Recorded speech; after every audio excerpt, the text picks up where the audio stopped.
you're going to see the baseline of, y'all help. What I want to do is keep them position themselves in a fourth generation perspective, looking back, through, and forward. And the only way I've learned how to do that is in 20-year increments. Okay, how old are you, sir? I'm 65. I am 61, so you guys are 35 years old. We're fourth generation. We're calling us fourth generation. So who is older than 65? Well, 65 and who? Please join it. There you go. Hey. That's my wife. I don't want to push people into discomfort, but what I'm saying is that people, if I need a role play something or something, I don't know what to do. Am I good? Good. Okay.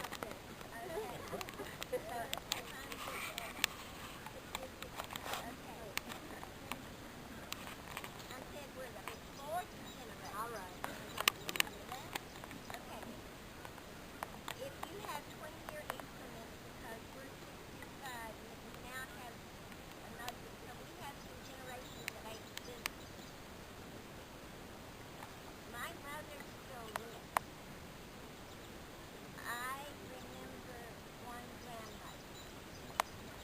I have stories only of the other generation. I have a daughter who will what's in it? Who is president that is like 30, 40?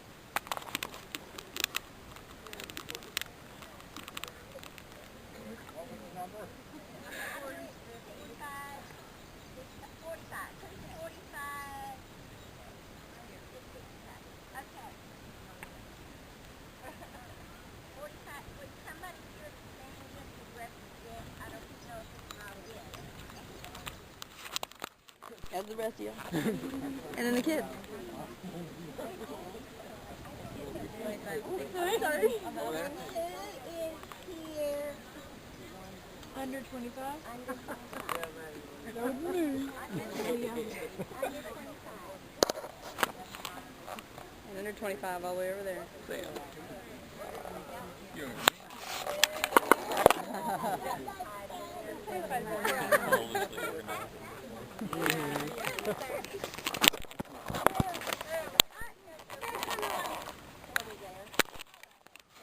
It works for me as an exercise to help. It needs enhancement as we just please help me. All I'm saying is about a transfer in processing of how we know stuff. I know, and an example of this is I know water in this way. I know water from the experience of storms, damages, creeks, rivers, fishing, entertainment, haul it to the house so I can use it. I've always been involved in multiple waterways. How many of y'all can somebody else tell me how they're involved with water in multiple waterways? I used to go boating more, but now I don't. I'm starting to get that. How about in industry? I've worked in industries where you use a lot of water. I work at a lake. I work on community landfill issues that are 100 feet from the watershed. I do a lot of water testing. I work in brownfield remediation. Alright. We work in water purification for hemodialysis. I work in a hospital that does nothing but pollute water. It's true. I get water on my roof and take baths in it and water my plants with it. That's awesome. I am so pleased and so proud. How many of you knew that mountains create 80% of the world's life?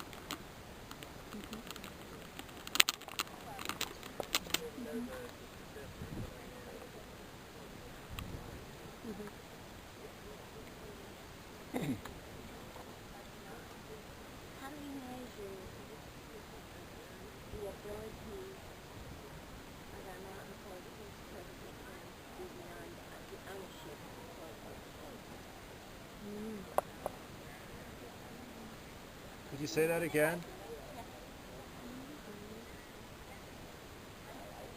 What do we do with the knowledge that we need to figure out how to corporate industry has a greater negative impact on water ecosystems than it does profitability from my perspective. But how do we let people say that this needs to be beyond corporate ownership? This has got to have some kind of other process of ownership, some kind of knowledge of maintaining watersheds, and cite to them that New York City residents have already done. I think you have to reintroduce the relationship between what is on the other side of your water faucet. So what did it for me is when I went to Mountain Justice Camp and I actually went to the communities that were affected by mountaintop removal and hydraulic fracturing and learned about the culture that was, has been ruined and what basically the frontline communities are having to go through, so that I can selfishly take a 30-minute shower as hot as possible, or leave my commode running, or leave the water on as I do the dishes for like 30 minutes. I mean, I think you have to reintroduce that relationship, because especially with, I would say, like 25 and younger, and maybe over here you guys are a lot more aware of the technological advancements that give us the comfort of the utility and the water that we use without knowing where it comes from. So I had to go there. That's how I am. I got to get all up in it. I'd say as far as a lot of the issues, I mean, just about everybody here, and I'm just going to guess, but everybody here has the background of knowing about water issues, environmental issues, and the kind of negative impact that corporations have on it. But I think for a lot of mainstream Americans, it'll be until it's too late. You can't believe it.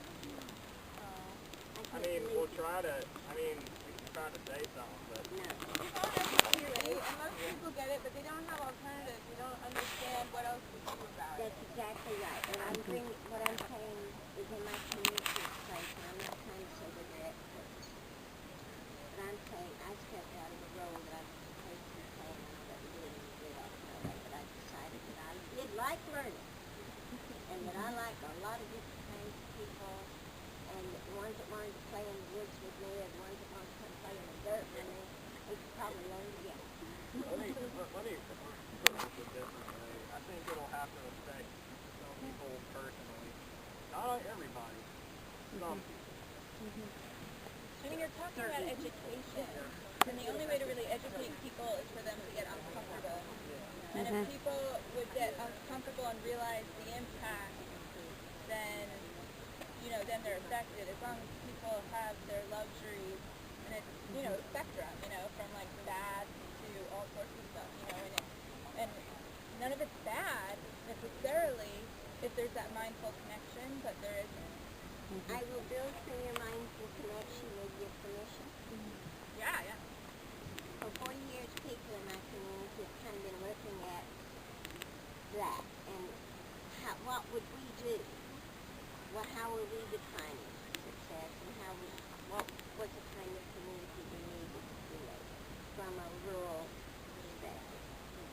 And some of the same things in the hard zones where, we're also doing rescues because the physical impact, there are track history. I'm asking y'all to understand that our lived history. That's our kids and our family. It's my kids. We've lived in mind. We destroyed it. We need to be part of it. So it's good. And the knowledge of herbs and food, how does that help the water issues, and how does that help our health?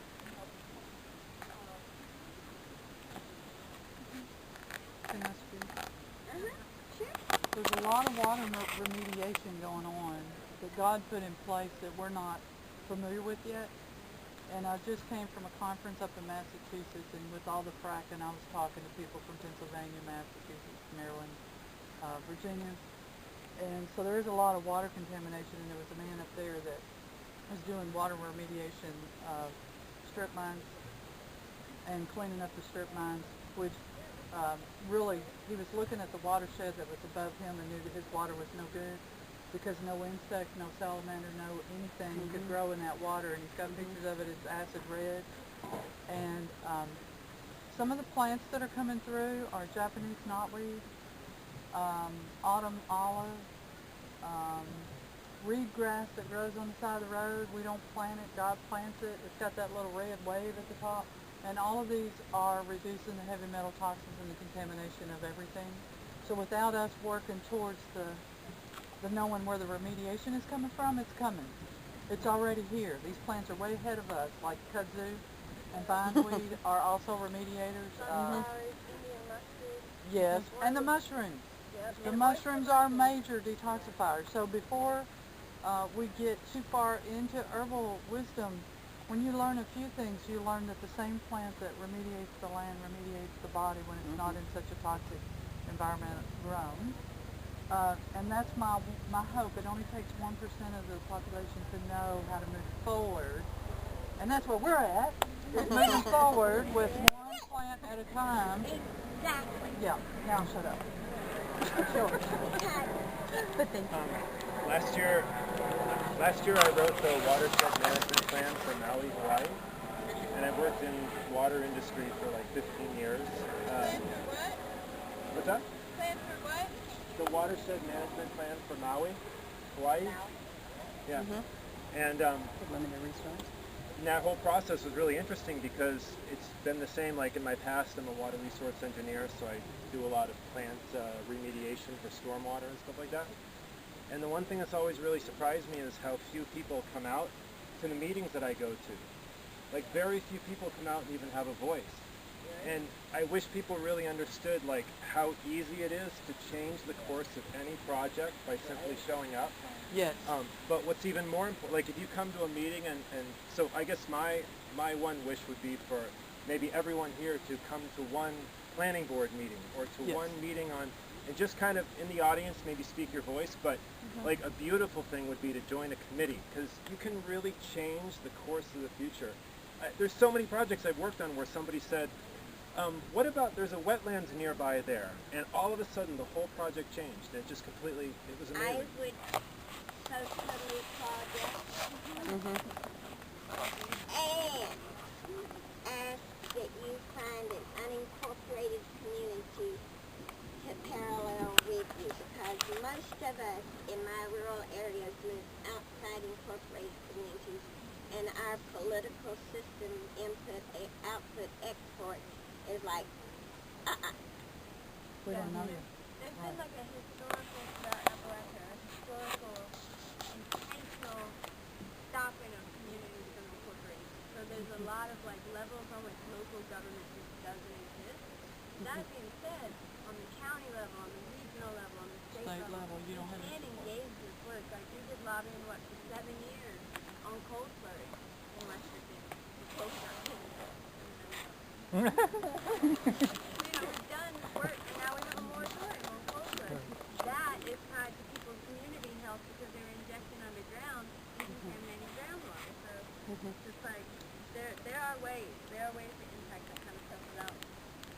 even as in my community of place, as a rural grassroots person, learning to walk the walk of why I wasn't the problem but part of the solution, is where I feel we're all at. Yes. Well, one thing I'll mention, if you did, you might have received this, North Carolina and you, but we're going backwards. We are. Politically, North Carolina Very is going down the drain. You know, Everything cycles, though. and if you look at the yin and the yang, and if you will put a Mobius strip, how many people know Mobius strip? Somebody please explain to the larger group what a Mobius strip is. You just strip on both sides, doesn't have any breaks, and forms one solid piece. It's got one single edge and one single side.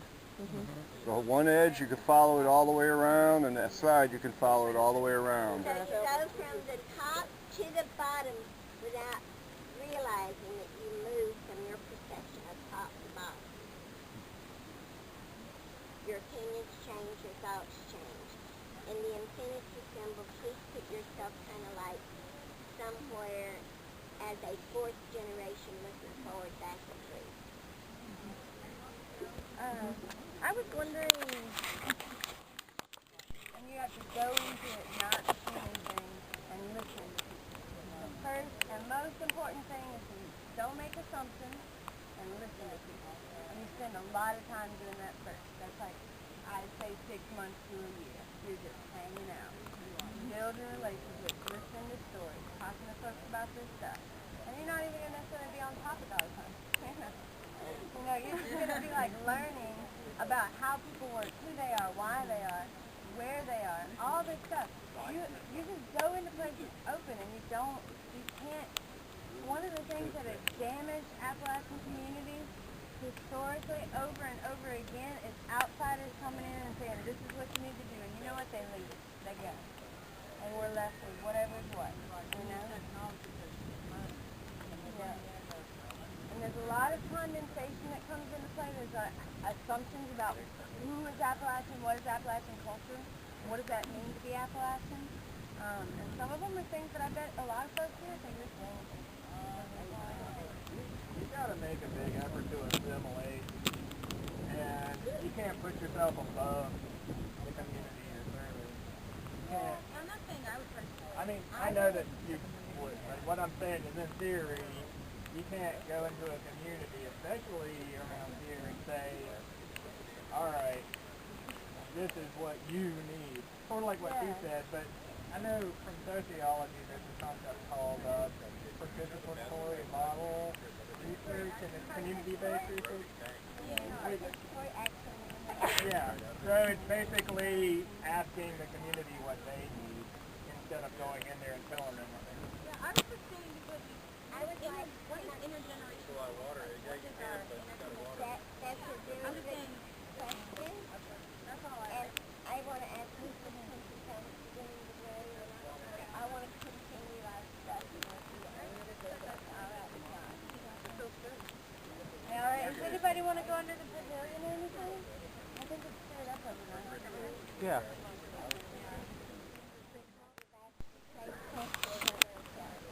Anything to drop. If you did just what Amy Jones has demonstrated that you can do.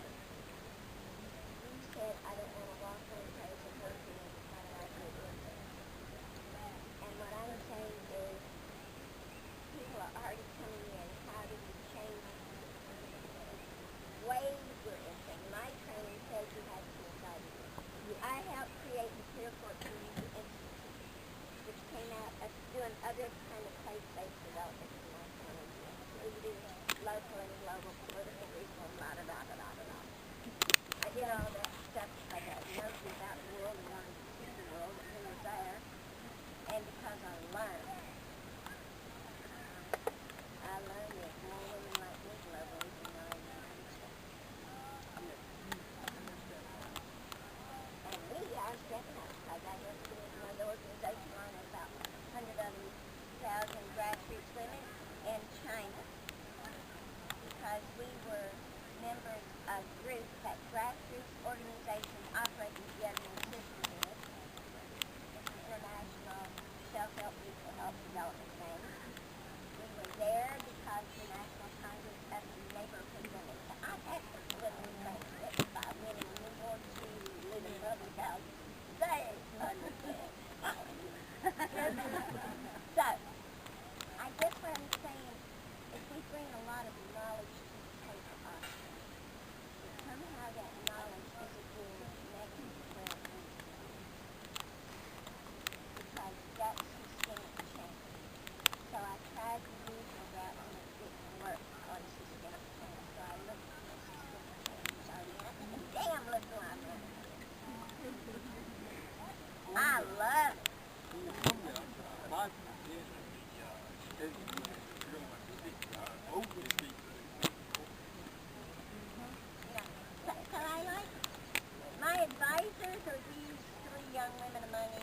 I want y'all to know Judy. Nikki has a calendar that fascinates the heck out of me, and her keep me and sit down and look at it, because I love a calendar that says it's the first day of the world, it's the first day of the trees, a seasonal calendar. Her face is so evident in that calendar that it fascinates the heck out of me. And she went to the woods, got in the woods, got to see the red yellow. She continues to work with me at Fairtrade Appalachia. I'm developing that might let us kind of reach out and grab hold from several layers of networking. So I've addressed education as a peer support community. I come to that position as an integrated forest resource practitioner. So it means I get to play around and I understand how to do what I want to do, either by figuring out how to create a 501c3, but figuring out how to do the same thing in my personal life. In my personal life, you're also someone. I love you so much. You got nothing now, baby. All of the groups like you're talking about, like yours and OVAC over there and conducting for Commonwealth, they know the people that live in the community. Like, I live in Colville, southern West Virginia. Our roots are roots. We had our own water. We had and OVAC and those groups, I probably kept something like 400 to 500 people all over the world that makes how it is. And they come through and it's extended family out there around here. There's a bunch of them here, including Annie. And those groups will help you connect with the right people in the communities that are interested in going. They have that resource network to know which communities and what person lives there to invite you in. So that's there. There's little things like Mountain Justice Supper, all of those. I think some of the organizers for these became organizers as young interns that went to a surface fund board here with us. When they saw what it was like, they became full-time organizers. And Mountain Justice Supper and Appalachian Voices, Benji Burrell, all of those groups became full-time organizers.